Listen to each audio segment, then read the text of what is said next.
Welcome back. Bulletin का आगाज करते हैं और आपको बताएं कि आर्मी चीफ कहते हैं जो शरीयत और आइन को नहीं मानते हम उन्हें पाकिस्तानी नहीं मानते। Chief of army staff general Asim Munir ने इस्लामाबाद में उलमा और मशाइख कॉन्फ्रेंस से खिताब में कहा कि हम लोगों को एहतजाज से मना नहीं करते, लेकिन पुरअमन रहें, दीन में जबर नहीं है।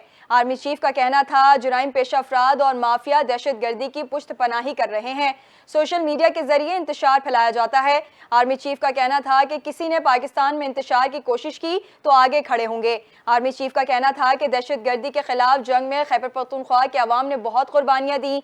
हम पख्तून भाइयों के काविशों को सराहते हैं, उनके साथ खड़े हैं। आर्मी चीफ का कहना था कि जो ये कहते थे हमने दो कौमी नजरिए को खलीज बंगाल में डुबो दिया है, वो आज कहां है। फलस्तीन से सबक मिलता है कि अपनी हिफाजत खुद करनी है और पाकिस्तान को मजबूत बनाना है।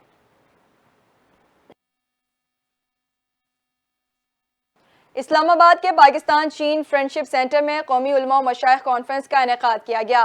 Chief of army staff general Asim Munir बतौर गेस्ट ऑफ ऑनर शरीक हुए। साथ ही वजीर आजम शहबाज शरीफ और मुल्क भर से तमाम मकातब फिक्र के उलमा ने भी शिरकत की। वजीर आजम शहबाज शरीफ ने कॉन्फ्रेंस में खिताब करते हुए कहा, आर्मी चीफ ने कुरान की रोशनी में अहकामात के ताबे गुफ्तगू की। वजीर आजम शहबाज शरीफ ने 9 मई के वाक़या को मुल्की तारीख का बदतरीन वाक़या करार दे दिया। कहते हैं हमें अपने माजी की गलतियों को नहीं दोहराना चाहिए, मुल्क की मुआशी और समाजी तरक्की के लिए मिलकर काम करना होगा। जश्न आज़ादी के हवाले से वजीर आजम शहबाज शरीफ ने कहा कि 14 अगस्त को 77वां यौम आज़ादी जोशो खरोश से मनाएंगे।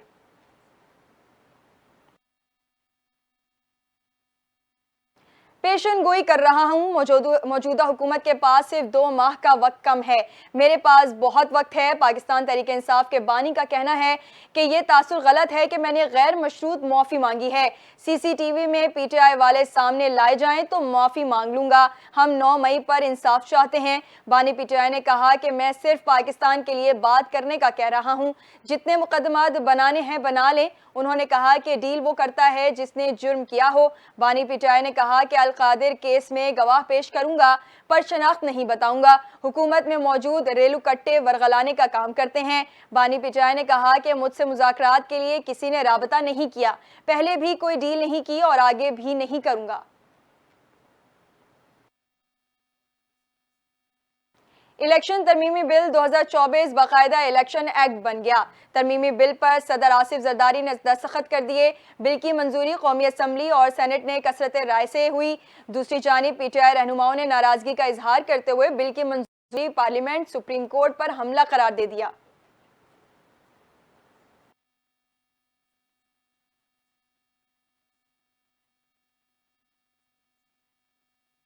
तोशाखाना केस में जस्टिस मियां हसन ने अहम रिमार्क्स दे दिए। ट्रायल जज ने कहा कि यह नाकाबिले कबूल है कि मुलजिम कहे मैं तफ्तीश में ताउन नहीं करूंगा। इस्लामाबाद हाईकोर्ट के ट्रायल जज जस्टिस मियां हसन औरंगजेब ने रिमार्क्स देते हुए कहा कि फाइल चीफ जस्टिस को भिजवा देते हैं, चीफ जस्टिस ही फैसला करेंगे केसेस को यकजा करके किस बेंच में लगाया जाए। नैब के मुताबिक बानी पिजाई ने कहा कि जो मर्जी हो जाए मैं शामिल तफ्तीश नहीं हूंगा। जस्टिस मियां हसन औरंगजेब ने रिमार्क्स देते हुए कहा यह नाकाबिले कबूल है कि मुलजिम कहे कि मैं तफ्तीश में ताउन नहीं करूंगा। बुशरा बीबी के वकील सलमान सफदर ने कहा कि इद्दत केस में बरियत पर तोशाखाना केस में जमानत की दरख्वास्त की गई थी, लेकिन ट्रायल जज ने जमानत कबल गिरफ्तारी की दरख्वास्त पर सिर्फ नोटिस जारी किया, उबूरी जमानत नहीं दी गई। बानी पिटाई और बुशरा बीबी के वकील सलमान सफदर ने इस्तदा की कि जिस्मानी रिमांड का मामला तो बाद में आएगा, पहले नैब का कंडक्ट देख लें, जिस पर जस्टिस मियां गुल हसन औरंगजेब ने कहा कि आपकी इसी नौयत की एक दरख्वास्त पहले ही जेर समात है। बानी पिटाई और बुशरा बीबी की गिरफ्तारी खिलाफ कानून करार देने की दरख्वास्त पर समात इस्लामाबाद हाईकोर्ट के 2 रुकनी बेंच ने की।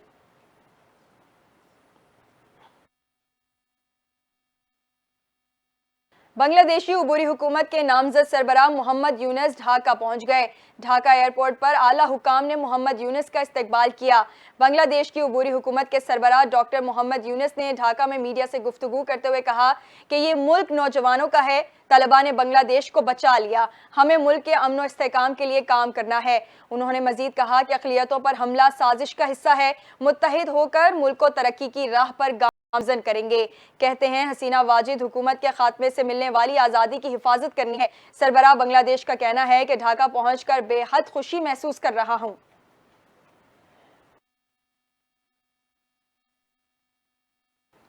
मुस्लिम लीग नून के सीनियर रहनुमा मियां जावेद लतीफ ने कहा है कि सब जानते हैं नवाज शरीफ को किसने नाअहल कराया और जुल्फिकार अली भुट्टो को किसने फांसी दी। लाहौर में प्रेस कॉन्फ्रेंस करते हुए जावेद लतीफ ने कहा कि 2014 से शुरू होने वाला जलाओ घेराव का सिलसिला 9 मई को आकर थमा। बानी पीटीआई कह रहे हैं कि मुझे 9 मई की वीडियो दिखाएं। जावेद लतीफ ने कहा कि क्या बानी पीटीआई ने जलाओ घेराव के वाकयात पर आंखें बंद कर रखी थी। मौसूफ का अपनी पार्टी के रहनुमाओं के बारे में क्या ख्याल है। नून लीगी रहनुमा ने कहा कि बानी पीटीआई ने मुल्की मईशत और मौशरत तबाह की। मौसूफ गैर मुल्की ताकतों को मुदाखलत की दावत दे रहे हैं। उनका मजीद कहना था कि आज इस सोच को परवान चढ़ाया जा रहा है कि 9 मई हुआ है या नहीं। आज एक बार फिर से दहशतगर्दी करने की मनसूबाबंदी की जा रही है।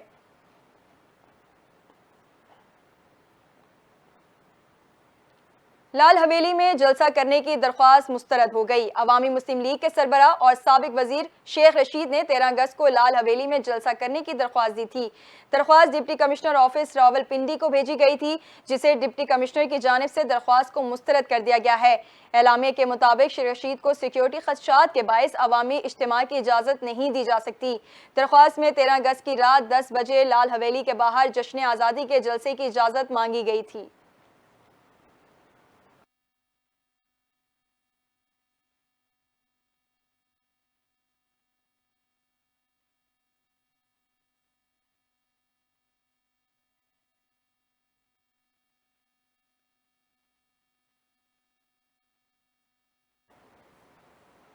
खबरों का सिलसिला आगे बढ़ाएं और आपको बताएं कि अमीर जमात इस्लामी हाफिज नईमुर रहमान ने कहा है कि हमने अब तक हालात को कंट्रोल में रखा है। महंगाई की वजह से लोगों में गम गुस्सा है।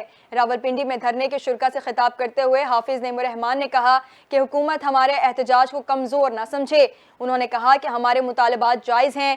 ये 25 करोड़ आवाम के मुतालबात हैं। हमारा मुतालबा बिजली के बिलों में कमी और IPPs को लगाम देने का है। हाफिज नईमुर रहमान का कहना है कि हर हुकूमत ने IPPs को फ़ायदा पहुंचाया और पाकिस्तान को नुकसान हुआ।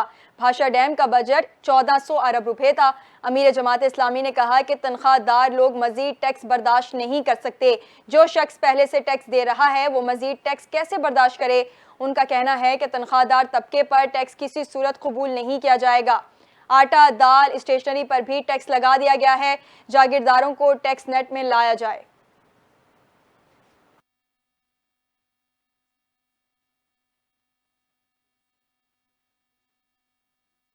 गवर्नर खैबर पख्तूनख्वा की वजारत दाखिला आमद गवर्नर KP और वजीर दाखिला की अहम मुलाकात हुई। मुलाकात में सूबे की मजमूई सूरत हाल पर बातचीत की गई। सूबे में अमन के हवाले से अहम मुलाकात ज़ेर गौर लाए गए। कुरम के अफसोसनाक वाक़यात पर भी तबादला ख्याल किया गया। वजीर दाखिला और गवर्नर खैबर पख्तूनख्वा ने कुरम के वाक़यात पर सख्त तफ्तीश का इजहार किया। मुस्तकबिल में ऐसे वाक़यात के सद्देबाब के लिए कसीरुल जहती मुश्तरका हिकमत अमली तरतीब देने पर इत्तफाक कर लिया गया।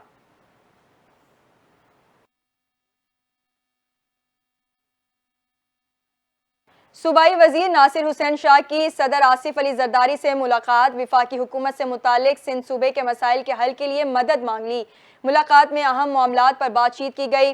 नासिर हुसैन शाह ने सिंध के अहम मसाइल पर किरदार अदा करने की दरख्वास्त करते हुए कहा कि सूबे के मसाइल का हल हमारी अव्वलीन तरजीह है। उन्होंने सदर आसिफ अली जरदारी को सिंध में शमसी तवानाई के फ़रोग़ के हवाले से सिंध हुकूमत के इक़दामात से भी आगाह किया। नासिर हुसैन शाह ने मुलाकात में कहा कि तवानाई के मौजूदा बहरान में सोलर एनर्जी पर इन्हिसार को बढ़ाना होगा। सूबाई वजीर ने सिंध में मनसूबाबंदी और तरक्याती के महकमे की कारकर्दगी से भी आगाह किया। सदर पाकिस्तान आसिफ अली जरदारी को सैयद नासिर हुसैन शाह ने सिंध में तवानाई के मनसूबों के हवाले से तफसीली ब्रीफिंग दी।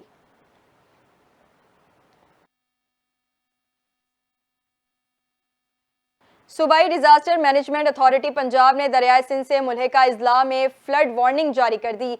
PDMA ने कमिश्नर सरगोदा, डेरा गाजी खान और कमिश्नर बहावलपुर को अलर्ट जारी कर दिया, जबकि DC मियांवाली, भक्कर, लैया, मुजफ्फरगढ़, राजनपुर और रहीम यार खान को भी अलर्ट जारी कर दिया गया है।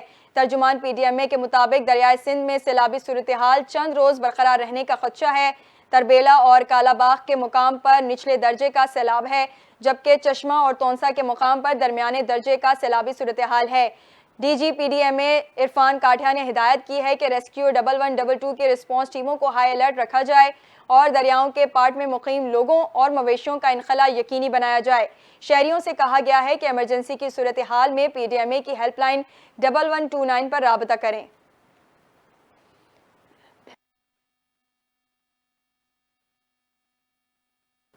पाकिस्तान की सलामती पर अपनी जान की कुर्बानी अदा करने वाले धरती के सपूत और दूसरा निशान हैदर अपने नाम करने वाले मेजर तुफैल मोहम्मद शहीद निशान हैदर का आज 66वां योम शहादत निहायत अकीदत और एहतराम के साथ मनाया जा रहा है। पाक फौज की जानिब से उन्हें भरपूर खराज अकीदत पेश किया गया। मेजर मोहम्मद तुफैल शहीद निशान हैदर को फातेह लक्ष्मीपुर के तौर पर जाना जाता है।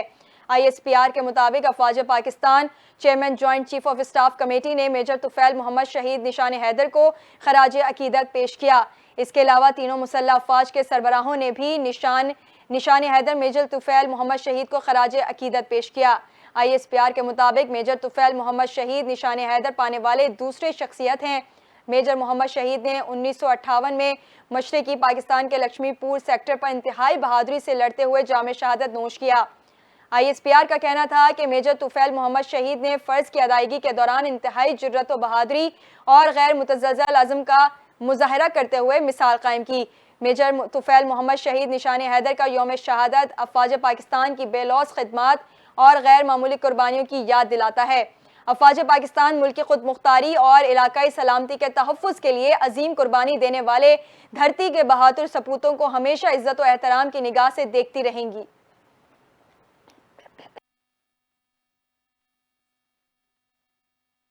नायब वज़ीर आज़म और वज़ीर ख़ारजा इसहाक़ डार ने कहा है कि मकबूजा फ़लस्तीनी इलाके के अवाम के खिलाफ इसराइल की जारी जंग खुलकर पूरे खित्ते को अपनी लपेट में ले रही है। तेहरान में हमास के रहनुमा इस्माइल हनिया के अलमनाक कत्ल ने कुशीदगी को बढ़ा दिया है। इस घिनौने फेल की मजम्मत के लिए अल्फाज काफ़ी नहीं। इन ख्यालात का इजहार उन्होंने बुध को जद्दा में OIC के एग्जीक्यूटिव कमेटी के गैर मामूली इजलास से खिताब करते हुए किया। उन्होंने कहा, अगर इसराइली क़यादत फौरी और मुस्तकिल जंगबंदी के कानूनी तौर पर पाबंद मुतालबे को नाकाम बनाती है तो OIC के इस जवाब में बशमूल तिजारत और तेल पर पाबंदी आयद करने समेत मुतअद्दिद इज्तिमाई इक़दामात करेगी। उन्होंने कहा कि कोई गलती न करें, अगर आज ये ईरान है तो कल ये एक और OIC मुल्क हो सकता है जो इसी तरह की बैनुल-अक़वामी दहशतगर्दी या अपनी खुद मुख्तारी और इलाकाई सालमियत की खिलाफ वर्जी का सामना कर सकता है। उनका मजीद कहना था कि हम ईरान और फ़लस्तीनी अवाम के इसराइल के इश्तियाल अंगेज़ और बैनुल-अक़वामी क़वानीन की खुली खिलाफ वर्जी का जवाब देने और बदला लेने के अज़म को पूरी तरह समझते हैं और इस तरह की संगीन कार्रवाई का बदला लिया जाना चाहिए। नायब वज़ीर आज़म ने कहा कि मकबूजा इलाके की सड़कें फ़लस्तीनियों के खून से सुर्ख हो चुकी हैं। इसराइल अपने मज़मूम एजेंडे और अपनी कातिलाना मुहिम को रोके बगैर जारी रखे हुए है। भूख को गजा में जंग के एक हथियार के तौर पर इस्तेमाल करते हुए इसराइल इंसानियत और बैनुल-अक़वामी क़वानीन का मजाक उड़ा रहा है। उन्होंने कहा कि इसराइली क़यादत ने अक़वाम मुत्तहिदा की सलामती काउंसिल, अक़वाम मुत्तहिदा की जनरल असम्बली और बैनुल-अक़वामी अदालत इंसाफ का जंगबंदी का मुतालबा बारहा रद्द किया है।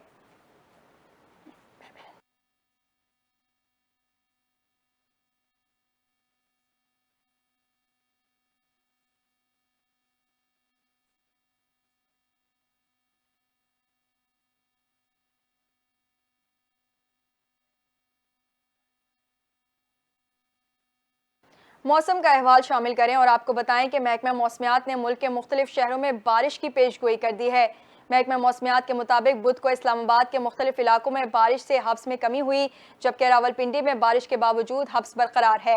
महकमा मौसमियात ने बताया कि चित्राल, दीर, सवाद, कोहिस्तान, शांगला, बडग्राम, मानसहरा, एबटाबाद, हरीपुर में बारिश की तवक्को है, जबकि मरी, गलियात, रावलपिंडी, अटक, चकवाल, जेहलम, मंडी बहाउद्दीन और सियालकोट में बारिश होने का इम्कान है।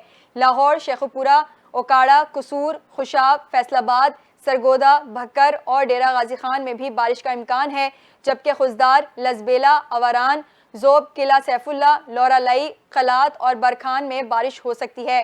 सिंध के बेशतर इजला में मतला जुजवी अबर आलूद और हब्स रहेगा। सिंध के साहिली इलाकों में मतला अबर आलूद रहने के अलावा हल्की बारिश हो सकती है।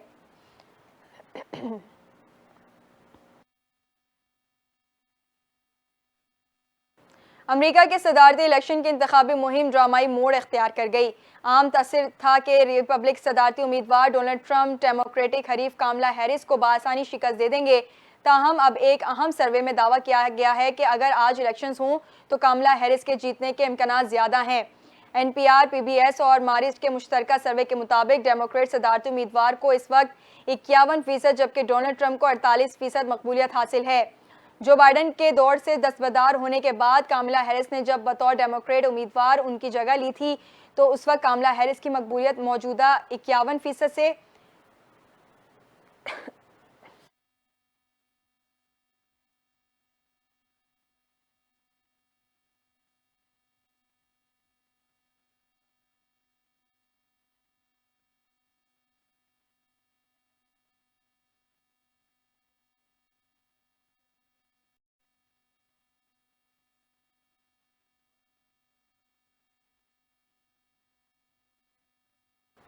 सर्वे के मुताबिक ट्रंप को इमिग्रेशन के मामले में 6 पॉइंट्स की बढ़तरी हासिल है, मगर यहां भी बाइडन के मुकाबले में कामला की पोजीशन 15 पॉइंट्स बेहतर है।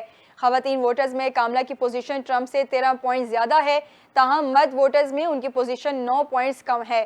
सर्वे में ये बात सामने आई कि सियाह फार्म वोटर्स में डोनाल्ड ट्रंप के मुकाबले में कामला की मकबूलियत 23 पॉइंट्स में बढ़कर 54 पॉइंट्स पर जा पहुंची है। इंडिपेंडेंट्स वोटर्स में भी कामला हैरिस की पोजीशन डोनाल्ड ट्रंप के मुकाबले में 9 पॉइंट ज़्यादा हो गई है।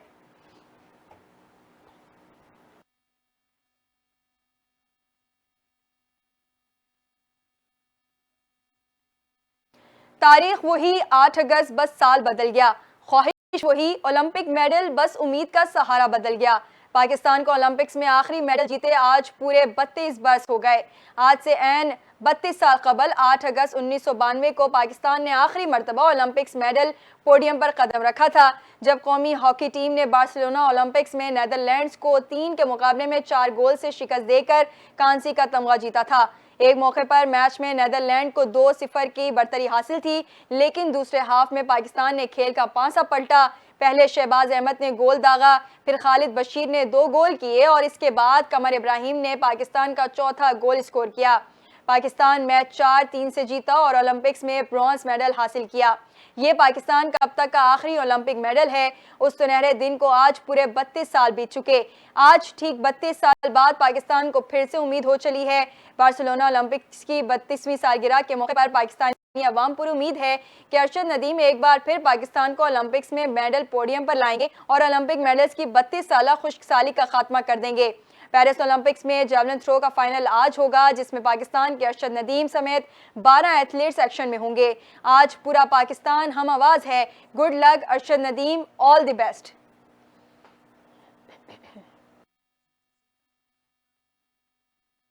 श्रीलंका ने भारत को तीसरे वनडे इंटरनेशनल में 110 रन से शिकस्त देकर 3 मैचेस पर मुश्तमिल सीरीज अपने नाम कर ली।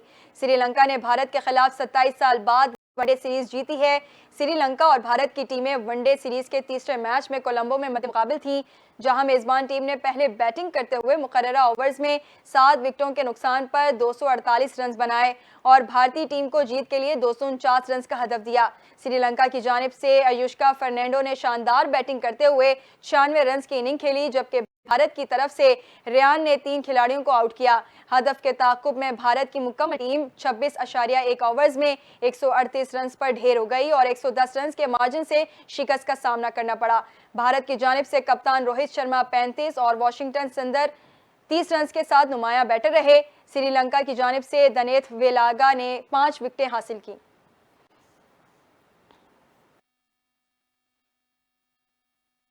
न्यूज़ स्टूडियो से फिल वक्त के लिए इतना ही। मजीद खबरों और अपडेट्स के लिए देखते रहें NTN न्यूज़।